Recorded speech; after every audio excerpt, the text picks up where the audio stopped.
नमस्कार, मैं स्नेहलता। 10 की दहाड़ की शुरुआत, जहां दिवाली के बाद गोला गोकर्णनाथ सीट पर उपचुनाव पर घमासान तेज हो गया है।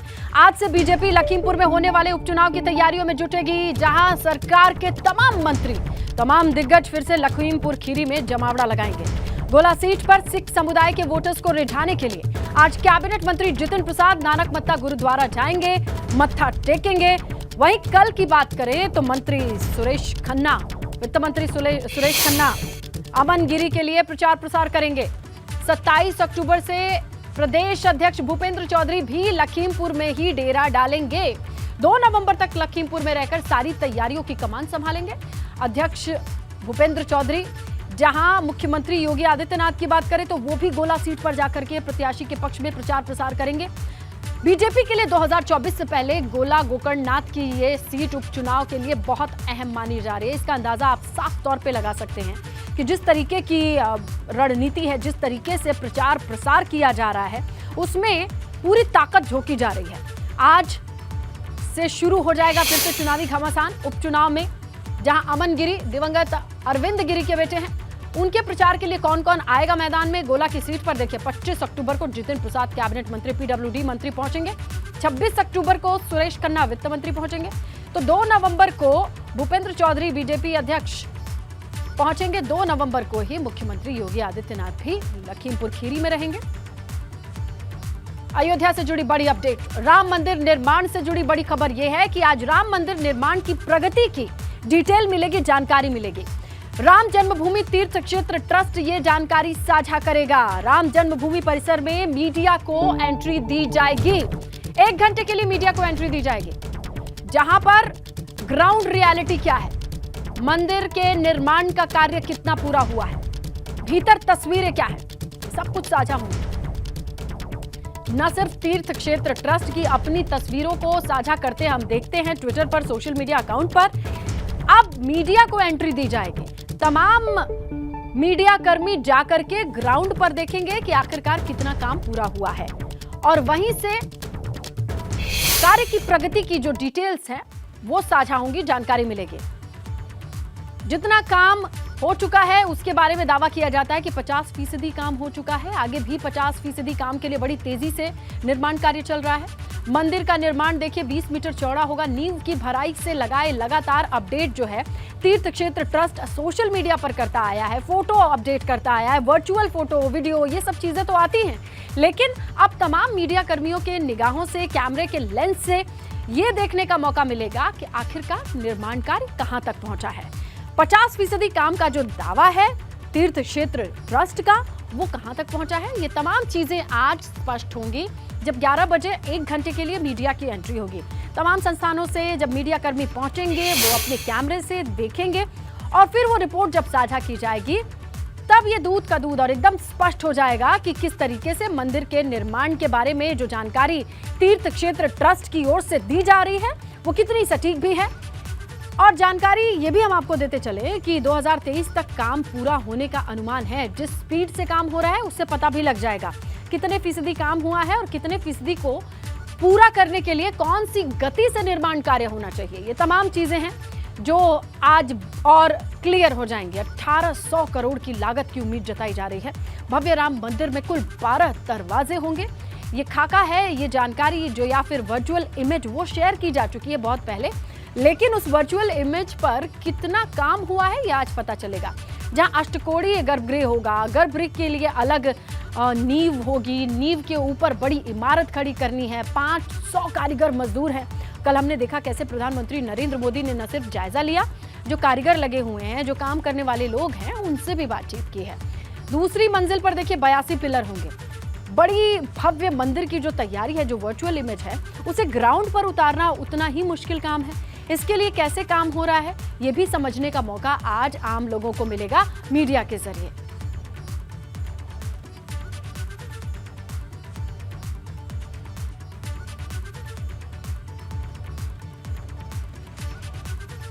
आइए आगे बढ़ते हैं, बात करते हैं दिवाली पर जमकर हुई आतिशबाजी की, जिसने देश के कई शहरों की आबो हवा बिगाड़ करके रख दी है। हालात ऐसे हैं कि दिल्ली एनसीआर में AQI का जो लेवल है सामान्य से करीब 10 गुना ज्यादा खराब चल रहा है। आसमान में जलते पटाखों की वजह से प्रदूषण का स्तर अचानक खतरनाक हुआ है। क्योंकि बीती रात दिल्ली में पटाखों का शोर तो कम था, लेकिन प्रदूषण का जोर ज्यादा रहा है। पूरे एनसीआर को आप देखें, जो पैरामीटर है वो इस तरफ इंडिकेट करते हैं। एयर क्वालिटी इंडेक्स AQI 0 से 50 के बीच अच्छा माना जाता है, मतलब आप अच्छी हवा में सांस ले रहे हैं, धूल के कण नहीं है। ऐसी हवा में सांस लेना आपके फेफड़ों के लिए आसान है। लेकिन जब यही एयर क्वालिटी इंडेक्स 51 से 100 के बीच में आए तो संतोषजनक होता है। चलिए, ज्यादा बुरा भी नहीं है, लेकिन 101 से जब 200 के बीच में AQI रहे तो समझिए औसत है। लेकिन जब 200 का आंकड़ा पार कर जाए 300 के बीच तो खराब, और 300 से 4 के बीच बेहद खराब, और 400 से 500 की श्रेणी गंभीर है, बहुत गंभीर है उन लोगों के लिए, खासकर जो सेंसिटिव हैं, जिन्हें श्वास से संबंधित परेशानियां हैं, या फिर उम्रदराज हैं, या गर्भवती हैं।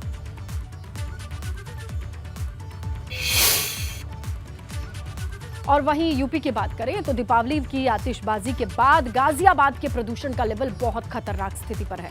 लोनी की आप बात करें तो वहां AQI 366 पहुंच चुका है। वहीं इंदिरापुरम में वसुंधरा राजेंद्र नगर के AQI की आप बात करें तो 316 है। ये तीनों खतरनाक स्तर में आते हैं, और 316, 366 ये सभी एयर क्वालिटी इंडेक्स जो ये पैरामीटर हैं इस तरफ इशारा कर रहे हैं कि आबो हवा बेहद खतरनाक की श्रेणी में आती है। और यहाँ कल के बाद AQI का स्तर रिकॉर्ड किया गया। हम इस समय मौजूद हैं गाजियाबाद के राजेंद्र नगर क्षेत्र में, जहां पर अगर यहां की आबो हवा की बात की जाए तो जो पोल्यूशन का जो स्तर है वो बेहद ही खराब है।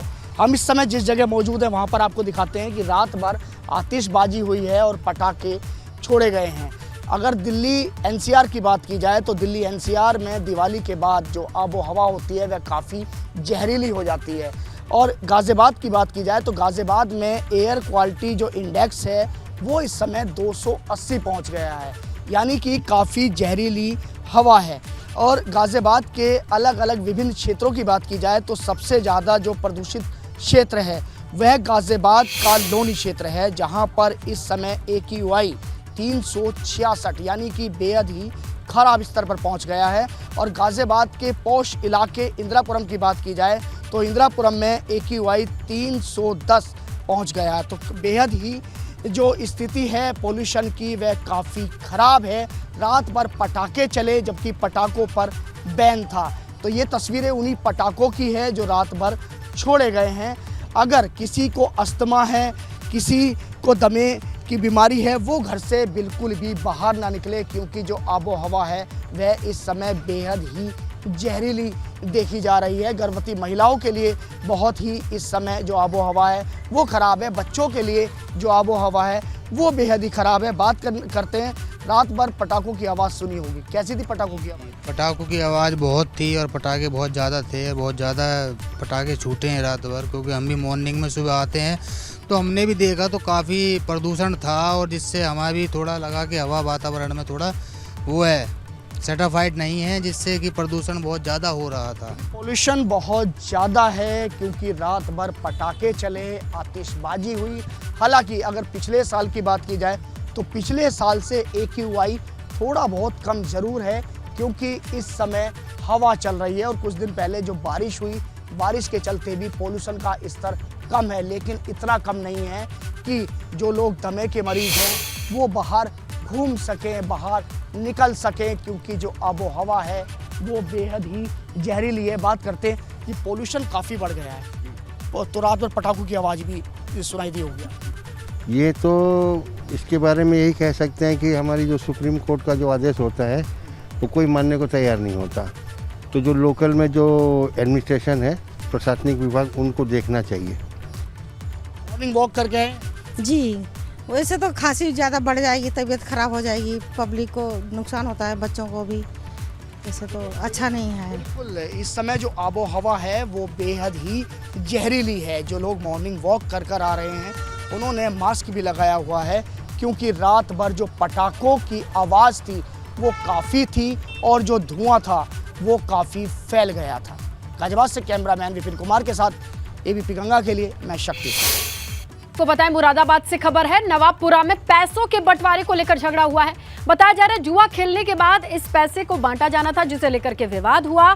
शराब के नशे में जुए खेलने वाले दो गुटों के बीच भिड़ंत हुई है। विवाद के बाद इलाके में पथराव। पुलिस ने हालात को काबू में किया है, लेकिन इस दरमियान क्या कंडीशन रही आपके सामने है। पूरे इलाके में तनावपूर्ण स्थिति बन गई।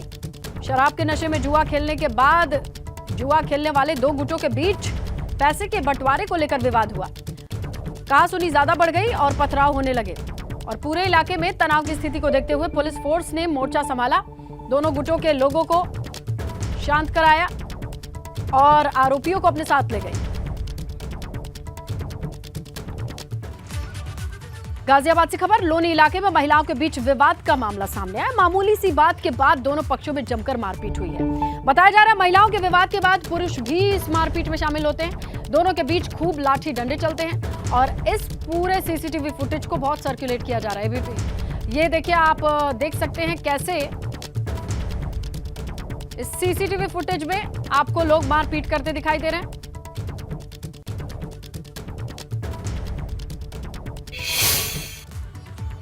सीतापुर से खबर है, मछेरहटा के ग्राम पंचायत बीहट बीरम के प्रधान पर हमला किया गया है। प्रताप सिंह नाम बताया जा रहा है, उर्फ चंदन सिंह कहा जाता है। इन पर दबंगों ने हमला किया है। चुनावी रंजिश में हमले की आशंका जताई जा रही है। परिजनों ने पुलिस से शिकायत की है। इस पूरे मामले पर ग्राम प्रधान के ऊपर जानलेवा हमला किया गया है। चुनावी रंजिश में यह हमला किया गया है। परिजनों ने दबंगों के खिलाफ मामला दर्ज कराया है। चुनावी रंजिश में हमले की आशंका जताई जा रही है। परिजनों की शिकायत पर पुलिस अब इस मामले की तह तक पहुंचेगी। मामला है पछेरहटा के ग्राम पंचायत बीहट बीरम। यहीं से प्रधान है प्रताप सिंह उर्फ चंदन सिंह शेखावत। इन्हीं के ऊपर दबंगों ने हमला किया है।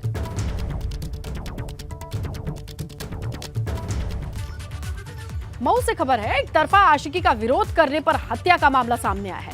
साथियों के साथ लड़की के घर वालों पर भी हमला किया गया है। हमले में एक बीडीसी सदस्य की मौत हुई है। 4 लोग घायल बताए जा रहे हैं। रानीपुर थाना क्षेत्र के पडरी गांव का मामला है। सिरफिरे आशिक का विरोध करना महंगा पड़ा, हत्या कर दी गई है। साथियों के साथ लड़की के घर वालों पर भी हमला किया गया है। इस हमले में बीडीसी सदस्य की मौत हुई है। 4 लोग घायल बताए जा रहे हैं और यह वारदात सामने आई है रानीपुर थाना क्षेत्र के पडरी गांव से। एक तरफा आशिक का विरोध किया गया, साथियों के साथ लड़की के घर वालों पर भी हमला हुआ है और इस हमले में एक बीडीसी सदस्य की मौत, 4 घायल। फतेहपुर से खबर मिल रही है, 10,000 रुपए का लालच देकर धर्म परिवर्तन का मामला सामने आया है। पादरी सहित 5 लोगों के खिलाफ मामला दर्ज हो चुका है। पादरी एक साथी भी गिरफ्तार हो चुका है। जानकारी मिलने पर बजरंग दल के कार्यकर्ताओं का हंगामा सामने आया है। ललौली के बउआ कस्बे का यह मामला है। धर्म परिवर्तन का मामला, 5,000 का लालच देकर, माफ कीजिए 10,000 रुपए का लालच देकर धर्म परिवर्तन का मामला ये सामने आया है फतेहपुर से। पादरी सहित 5 लोगों के खिलाफ मुकदमा दर्ज हो गया है। बजरंग दल यहां पर हंगामा करता नजर आया।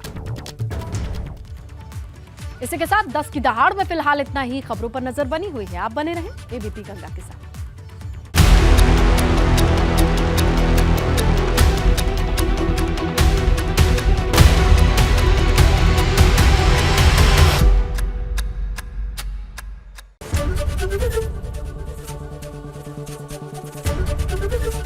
एबीपी गंगा, खबर आपकी, जुबान आपकी।